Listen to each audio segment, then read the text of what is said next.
for me, I have always been drawn to the mission of the film festival, which is the bridge building, bringing people together, digging into a topic, and then unpacking it together with a guest speaker. To me, that's really exciting.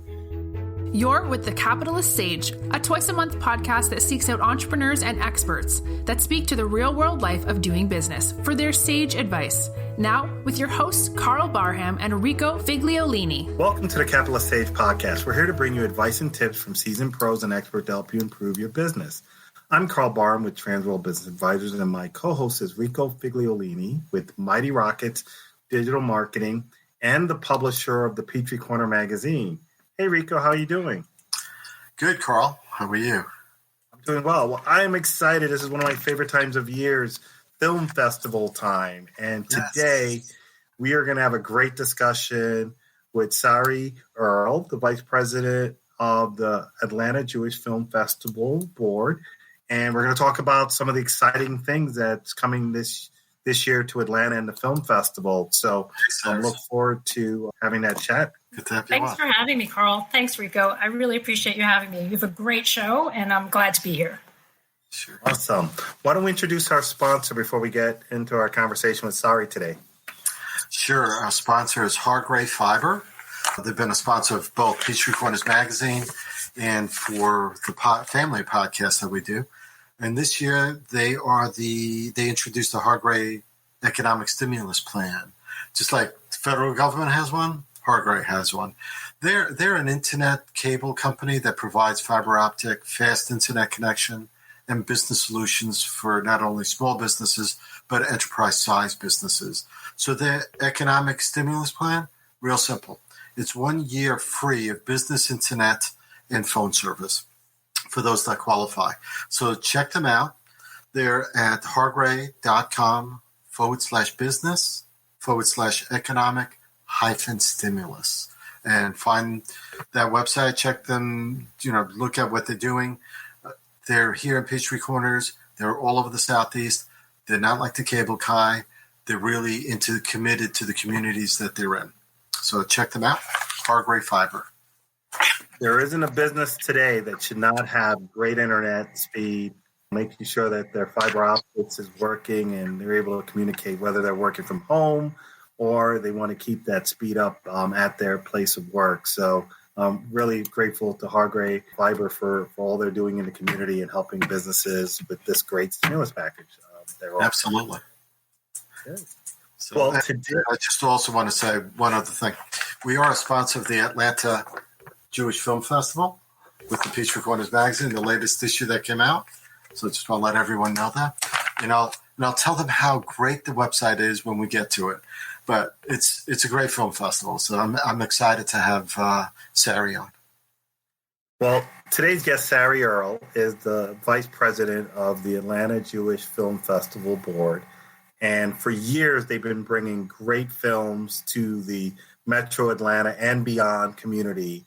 And today we get to talk about this year's film festival, some of the interesting things they're doing, and even get to explore how we're doing this in this pandemic environment, this socially distant environment. Lots of great options for you to get out and see some films. So we'll like to welcome Sari to the podcast. How are you doing today? I'm great. Thanks for having me. Why don't you tell us start off by telling us a little bit about yourself. What do you do when you're not enjoying great films? And tell us how you made it to Atlanta. Originally from Brooklyn, just like Rico, and I moved down here to attend Emory Law School. Stayed and got my master's at Laws and Taxation, and then I worked at Delta as in-house counsel. I worked for another trade association, and ultimately turned to writing. And I've been a professional writer ever since. I've published about 10 books, some fiction, some nonfiction. I love to try new ways of writing. I've written a screenplay, and I got involved with the festival a number of years ago, mostly through the community building. The American Jewish Committee created the film festival originally, and they have a Black Jewish Dialogue, a Baptist Jewish Coalition. They have just amazing events and programming, but it's really about the interconnecting of our communities. And so the film festival was a program that was so successful at bringing people together that we kind of outgrew our founder and partner, American Jewish Committee, and we became our own nonprofit. And once we did that, like the partnership with American Jewish Committee is so strong. And it's a huge balance because, yes, we're a film festival, but we are focused on our community and our wider community. We converse over Jewish films, but the topics are wide-ranging, and a large percentage of our audience is not Jewish, and we love that. So typically, on a typical year, non-COVID year, I go to the film festival with my friends. As an example, I have a friend who's an atheist, one who's a Hindu, and one who's Catholic. I am Jewish. We all go together, we pick certain films, and then afterwards we debrief about how we process them. And it's that kind of magical experience that we've done year after year. We love it. As soon as the program guide comes out, people start circling what they want. I get emails from people. I'm going to this one. I'm going to that one. But also the other thing that really gets me excited about it are the Q&As. We bring in these guests, and we get guests that you're really not going to hear somewhere else. One of our earliest guests that I remember so clearly was a film about a Mossad agent, an Israeli spy who went to go work in Egypt to try to uncover nuclear ambitions in Egypt. And he had a family in Israel, and then he had a family for his undercover work. And the film was about what happened to him. Great story. But at the end of the film, we got to talk to his son about the impact of his father being a Mossad spy on his life. It was fascinating. So we get really good conversations going. I think in particular, this past year, if there was a time where people needed to, one, be distracted from the day-to-day through film and through art, and at the same time bring people together through shared experiences and seeing artists' stories and visions and seeing how it's perceived. It's been this year. And I think, I think many people I talk to have missed films on a mass scale, and especially the independent ones that are story-driven, plot-driven, performance-driven stories. We all love the Marvel, big, fantastic, but those quieter, that's where a lot of people learn about other cultures. And I think the work that you're doing and the film festival does to bring that together is amazing. So I'm curious, do you have a favorite film that you've seen over the past few years that brought a different insight to something that you may not have? The film fundamentally changed the way you perceive a person, a people, a culture, or something of significance. Absolutely. The first one that pops into my mind is why culture, why art? And I remember watching, it was a documentary about the Warsaw Ghetto during the Holocaust and how people were starving in the streets. People were suffering such indignities by the Nazis. And during that time, they chose to put on theater productions. And I'm thinking, this is the worst of times. You're in the worst of places. Who's thinking about putting on a show? And something clicked. What was happening is they wanted to keep their sense of joy and play and culture. And so they put on Yiddish theater in the middle of a Holocaust. And for me, I have always been drawn to the mission of the film festival, which is the bridge building, bringing people together, digging into a topic, and then unpacking it together with a guest speaker. To me, that's really exciting. But it's the first time where I really think, art is more than art. Art is human, and it's a human connection. And it really spoke to me. It was great. Absolutely. I remember watching a film some years ago, and I think it was about Indian culture, this particular one. Have you heard of the ones that follow water, I think earth, fire, I remember watching, they're just great films, and they're based on books, great films, but it gave you an insight into a culture that you didn't see every day. But I remember it made me reach out to people and want to get to know them and their culture and experience more of that. And I think the film festivals like this that brings those types of elements together is going to be the way that a lot of young people are going to really get to learn about people that are different from them or grew up differently from them, which might make them curious to go meet more people and get to understand more people, which is a lot of what we could probably use now after the past year. People got disconnected, socially distanced, and how do we start bringing them back together? No, it's interesting. Go ahead. Sorry, Rico. It is really interesting. I mean, the film festival has a lot of films that are international. We have films from Israel, I have the list here, but it's a huge list. We usually have a lot of German films, Spanish films, Japanese films. So we've had the directors come in. It's been really exciting. But what I like about it is that I would not otherwise watch a foreign film, just not my cup of tea. And here, through the Atlanta Jewish Film Festival, it's been curated for me, that I know it's good.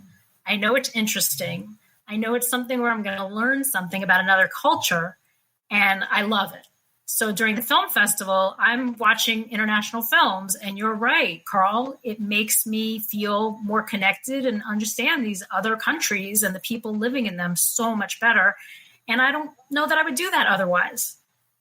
You know what's more about that too is that because it's other countries, and people think Judaism or Jewish people are Israel or the United States, and they're not understanding there are Egyptians that are Jewish, there are Brazilians that are Jewish, there are Japanese that are Jewish, and that culture of Judaism mixed in with the other culture that they grew up in or country they grew up in, right?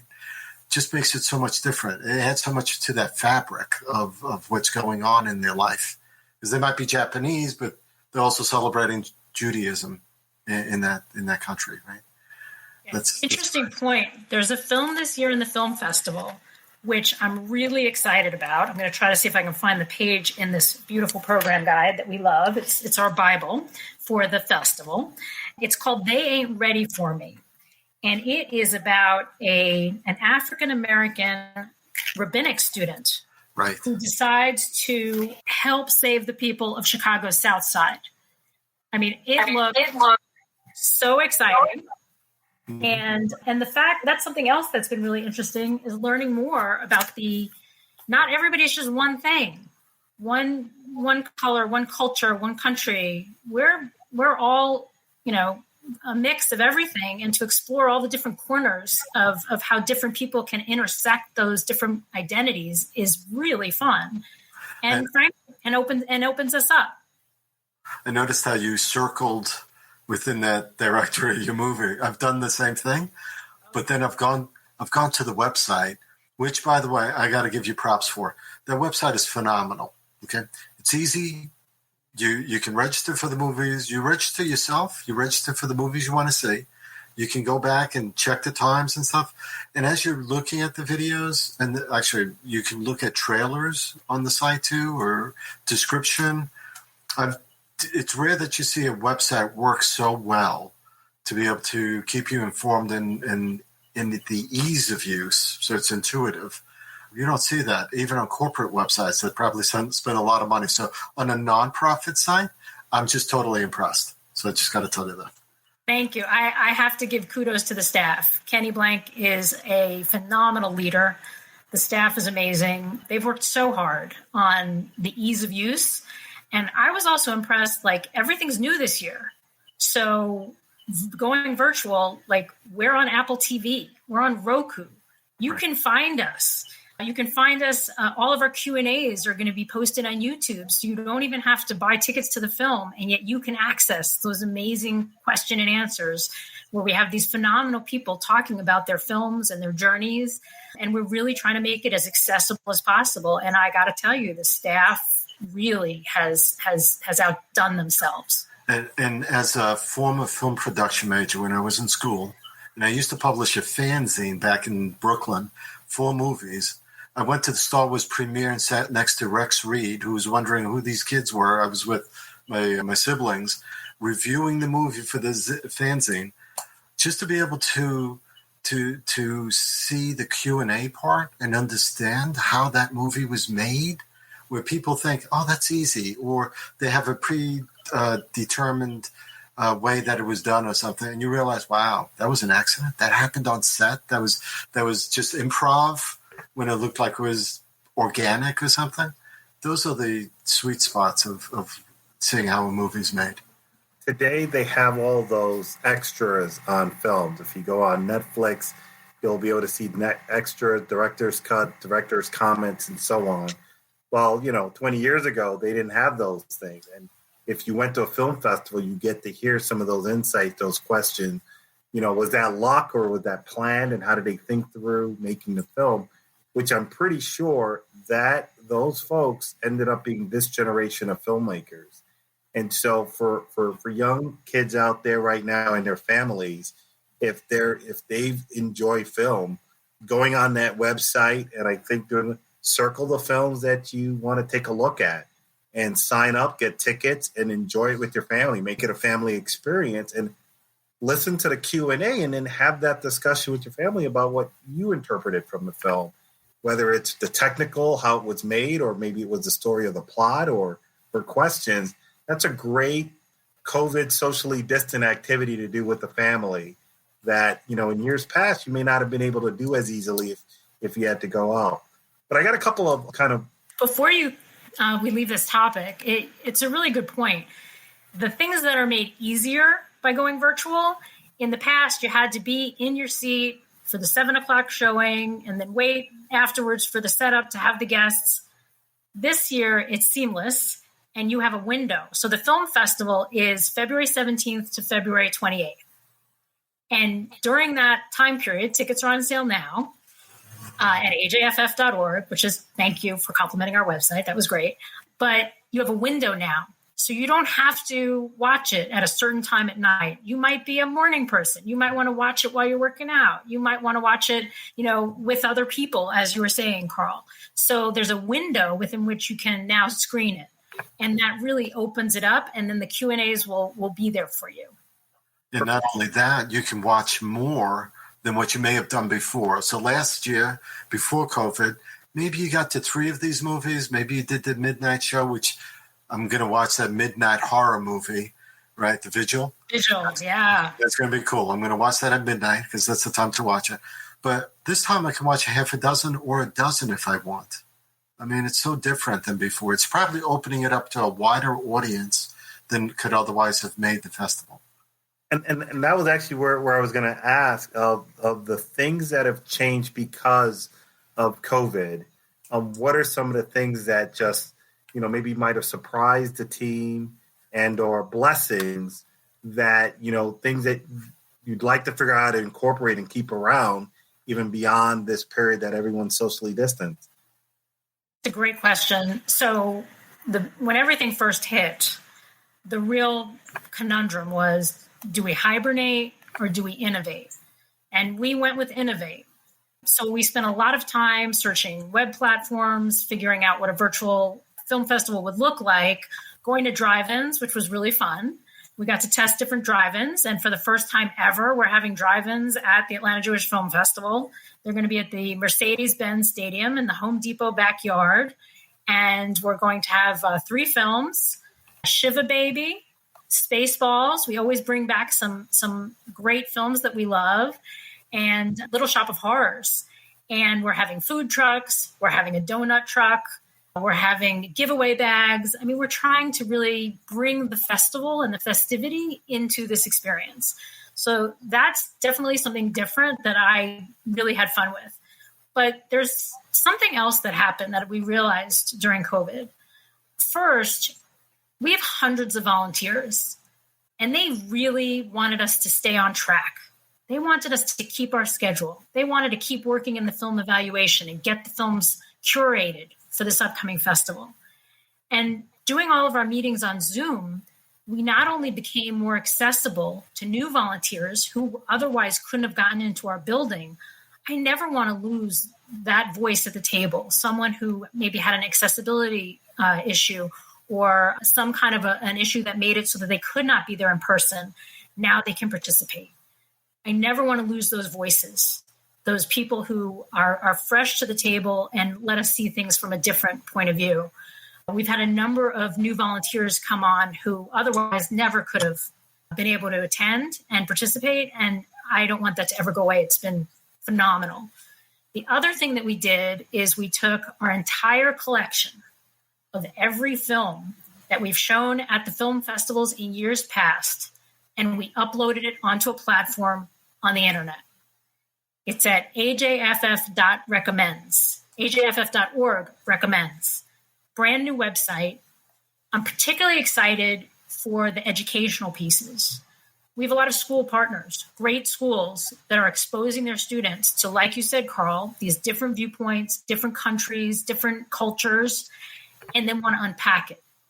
And so we can recommend films to them that they can get off the platform and help them unpack and create a way to connect these students to the story on the screen. And then the final thing, which I'm so excited about, is we created a filmmaker fund to help filmmakers struggling, to help them get their films to audiences. And we have our first film ever that has benefited from the Filmmaker Fund, and it's premiering, its world premiere is at the Atlanta Jewish Film Festival.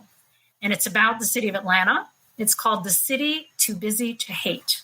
It's a great film, and it's produced by 3 local filmmakers who are phenomenal people. And the film shows you things you would not have otherwise seen. I got to see a few snippets of it, and it was showing Holocaust survivors being brought together during COVID, spatially distanced, to listen to a concert. You know, the things people did to really open their hearts and try to find ways for other people to be connected, because Atlanta's pretty awesome. Greater Atlanta is a pretty unique place. And this film explores different pockets of the community and how they tackled with COVID, but also how they came together under COVID. Very exciting. The Filmmaker Fund is going to keep going. I love it. We always talk about innovating when something external challenge is brought in. The organizations that thrive are the ones that figure out how to innovate. And some of the best things that we see today comes out of hardship, where people had to figure out a way. And I think you might have missed, you solved one other really important challenge that people have in enjoying film festivals. You solved the babysitting challenge. Now today, instead of having to get that babysitter and go out there and see a film, you could put the kids to bed. You could put the kids in front of Disney. You can still enjoy the film in so many different ways that's going to be important. You mentioned volunteers, hundreds of volunteers. Why don't you give a little insight on the process to get the films selected and featured into the festival each year? So I think this year we had about 500 films submitted. You can go on our website if you want to submit a film, and then it goes to the Film Evaluation Committee. And I have served on the Film Evaluation Committee, and I did it one term, and I was done, because you have to see a lot of really bad films to get to the good ones. And I want my film experience to be curated. That's why I like the Atlanta Jewish Film Festival. These hundreds of volunteers having thousands and thousands of reviews that they post online, and then they discuss them. They come together and they discuss the films and are they good enough as far as production value? Is it a relevant story? Is it timely? Is it Jewish? That question comes up a lot. And then they curate those films and they propose a list of films that they recommend for the festival. And then that's what we weed through to get you the best of the best. So you don't have to be digging through a bunch of different platforms. It's curated for you. Then I'm curious, the other part is the cost now. So the traditional model where you buy a ticket and you show up and so on, how is the cost of the film and what are the options for people to enjoy these films this year? Well, the great thing about the Atlanta Jewish Film Festival this year is that when you buy a ticket, it's for whoever is in your house. So the ticket could be for 5 people. It could be for 10 people. It's whoever's in your pod can get it. You get a code, and the code gives you entrance into the film. The drive-in, you pay per car. And once you pay per car, you can have as many people in your car as you want, but you can show up for that screening. So the prices are actually pretty good. And then the Q&As are free. Anyone can watch a Q&A, even if they haven't seen the film. Let me ask you something. On the drive-in part, if someone comes in with a pickup truck and lays it down the back and puts all the blankets down, is that good? Don't make me laugh. You're making me laugh. I know. That's good. I think we said any vehicle. Okay. Any vehicle. I can see school buses rolling in. People in school buses. Hey, there is a donut truck. There is a donut truck coming with hot cocoa. So school bus would be very appropriate. But yeah, so we tried to make it accessible, but we're also a nonprofit. I mean, we're not making a profit off this. We're providing a service. We're part of our community. And that's the thing that was amazing about this year. People wanted to support us. They said, we don't want you to just survive. We want you to thrive. And it's been really beautiful to see how many supporters came up and said, you're important to our experience of living in Atlanta. You're important to our experience of being in Atlanta, Jewish and non-Jewish. And it's been really exciting and heartwarming, I guess is the best word, heartwarming, to have so many sponsors and supporters really care about us, and volunteers who are willing to give their time. I mean, we're a volunteer nonprofit, and we have some of the most talented and amazing people coming to help us. We're very, very lucky, and we really appreciate it. We want to help continue that. So if people are out there watching this and they want to get involved, whether it's through sponsorship and donations, whether it's through volunteering their time, what are the ways that people could get involved? How do they reach the organization? Well, we are on Instagram, Facebook, and Twitter.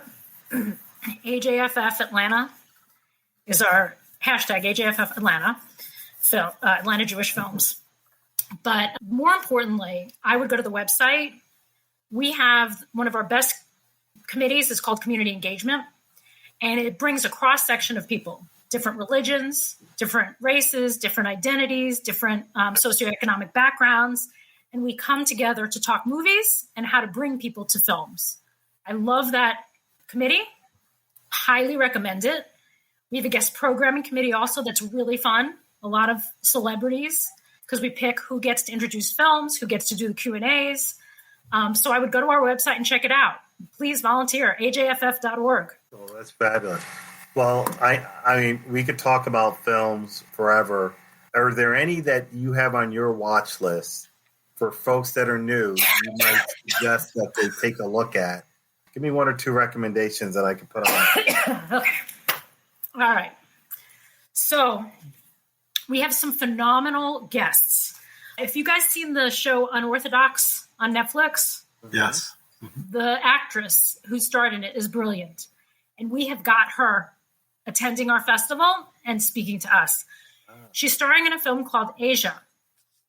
And it's ASIA. I'll see if I can find it. But it's a phenomenal film about a woman and her daughter and their relationship, which can be really challenging. The other films I'm really excited about, Howie Mandel is our closing night. Mm-hmm. He is coming to our festival via Zoom. We're interviewing him, and he's great, funny, fun, fantastic. Who else is fun? There are so many. I mean, the one I mentioned to you earlier, they ain't ready for me. Can't wait to see this. Very excited. Okay, the horror movie is called The Vigil. And The Vigil is having a midnight showing. And then, of course, we have a window to watch it afterwards if midnight is not your cup of tea. And I heard it's phenomenal. In Judaism, when someone passes away, there's a tradition to have someone sit with the body. And the film takes that experience and creates a horror film out of it. And I heard it was fantastic. We have a film critic who's on our who chairs our film evaluation committee. He said this film was fantastic. And Karl, to your point about the children and the babysitter problem, there's a film. I don't know if you can see it. It's called The Crossing. And it's about children who have to cross over a wilderness during World War II in Norway. And it's great film. So there are films that are child friendly, including the drive-ins. I mean, the drive-ins are a great opportunity to get out with your kids in a safe space. Oh yeah, Spaceballs is classic. Spaceballs is a classic. I mean, it's the best. And our kids haven't seen these movies. Our kids haven't seen Little Shop of Horrors. And it's an event, and you're out. And I've been to the Home Depot backyard at Mercedes-Benz Theater. It's phenomenal. It's a great space. It's open. I felt really safe when I was there. I'm excited for the food trucks. We're doing giveaways. We're making it festive because we want people to enjoy this and have some fun. I think I would go for the food trucks too. Do you have any kosher food, a couple of knishes? I mean, it's just like I'm just missing a few things from New York. Oh yeah, I wish, but there's no knish, but there are donuts. And that's another thing that we've added for the festival this year. We have home delivery of some gourmet meals with your movies. So when you order your tickets, it'll pop up and say, "Would you like a meal delivered to your house?" Fabulous. And if you buy opening night tickets, this is an insider tip. If you buy tickets for opening night, you will get a free festival in a box delivered to your home. And inside the box are treats. We want to support our restaurant partners who've been great to us for so many years. I mean, we really want to make this fun and festive. So opening night festival in a box, drive-in, we're going to have some giveaways and some swag and lots of food and fun. And we're really trying to make this an event. And so far, the audience is clamoring for this. We've had an amazing response from our sponsors, amazing response from our audience saying, we want the show to go on. The show must go on. So AJFF this year is reinvented, reimagined, but we'll be here February 17th till 28th. And it's going to be a lot of fun. So join us, please. Will do. I want to thank you so much for sharing about the Atlanta Jewish Film Festival and all the ways that you bring people together through film and continuing the tradition and innovating it in a lot of different ways. Sari, you have been excellent and a great ambassador for the program that's coming up. And again, why don't you tell us the dates of the film festival? Sure. It starts February 17th. Tickets are on sale now at our website, ajff.org. We are a nonprofit, and our closing night is February 28th. The opening night film, Kiss Me Kosher, has gotten rave reviews, and we picked a comedy. We said we must start with a comedy this year. We need to lighten up, and then we end with a comedian, with Howie Mandel, and he's coming in as a guest for the Atlanta Jewish Film Festival. So it's going to be great. Fabulous. Well, thank you so much, Sari Earl, Vice President of the Atlanta Jewish Film Festival Board. And, this year we need laughs, we need distractions, we need to get out. And the film festival is giving us all of that this year for folks to be able to enjoy. And so I definitely want to give two notes that I made to myself. This sounds like the ideal Valentine's gift for folks. And the beauty of this is you could send this Valentine across the country. People can enjoy it anywhere. So just through the realities of being virtual, people can enjoy this from anywhere in the country, really. So really great idea for a gift. So thank you so much for sharing everything you have today.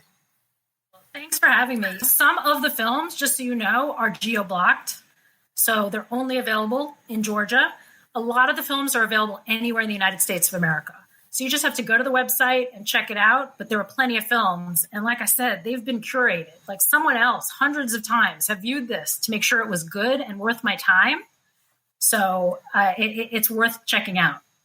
Oh, fabulous. Well, thank you again. Thank you so much. Well, I want to say thank everyone, the sponsor, Hargrave Fiber, for continuing to support the Capitalist Sage and the other family of podcasts that we have. I'm Karl Barham with Transworld Business Advisors of Atlanta Peachtree. Our business advisors are available to consult on your business, whether you're looking to improve it or grow it, whether you're looking to exit your business. You can contact myself or any one of our advisors to help help you guide you through that path. Now's a great time. The SBA is offering great rates and programs for people acquiring businesses. So if you want to be your own boss, so you can watch more film at the time that you want, give us a call and we could help you find the right business that fits what you're doing. Rico, why don't you tell us a little bit about what you've got coming up? Sure. We just got our latest issue out of Peachtree Corners Magazine. I showed you guys that before. Faith in Sports is the cover story. Lots of stuff in here. A lot of good stories. The roller hockey, Ogden Rink, and the association, along with stories about from education to summer camp to the new redevelopment authority that the city has started to Aging Well resource guide. So there's a bunch of good things in here. You can find all of it almost online now at livinginpeachtreecorners.com. There's an article in here, a short piece on the film festival as well. And we're going to be doing more of these types of stories coming out over the next few weeks. If you want to find out a little bit more beyond what I do at mightyrockets.com, that's content marketing, social media, and creative work, creative services. Check that out. If you need me, you can find me on LinkedIn, Rico Figliolini. If you can't spell that, just go to the website and you'll see it. You can find me almost anywhere. So, yeah, and it's amazing that the three of us, let's put us back on here, three of us all from Brooklyn or New York. Brooklyn, yep. Absolutely. Brooklyn spreads out all over the country, right? They say, 30-something% of folks in the United States came through Brooklyn. So here we are, reunited in Georgia. Right. Good to have you on, Sari. Oh, well, hold on. Can't hear you for some reason. Thank you so much for having me. I really appreciate it. I had a lot of fun talking with you guys. It was great. Really appreciate you hosting us at the Atlanta Jewish Film Festival. Thank you. Our pleasure. Well, everyone, go get your tickets February 17th through 28th. Check out the website. Get those tickets. Send them out as gifts and support the local community and just help bring people together. This is the Capitalist Sage Podcast. Again, bringing you great guests from the community here in all aspects of business, whether it's for-profit or nonprofit. We do not discriminate. We want to talk to everyone and share what people are doing to help innovate and bring value to the community. So thank you, everybody, and thank you, Sari, for all you're doing for the community. Take care, guys. This has been The Capitalist Sage with Karl Barham and Rico Figliolini, the twice-a-month podcast with entrepreneurs and business experts. We hope you enjoyed this episode. Want more? Visit our website at capitalistsagepodcast.com.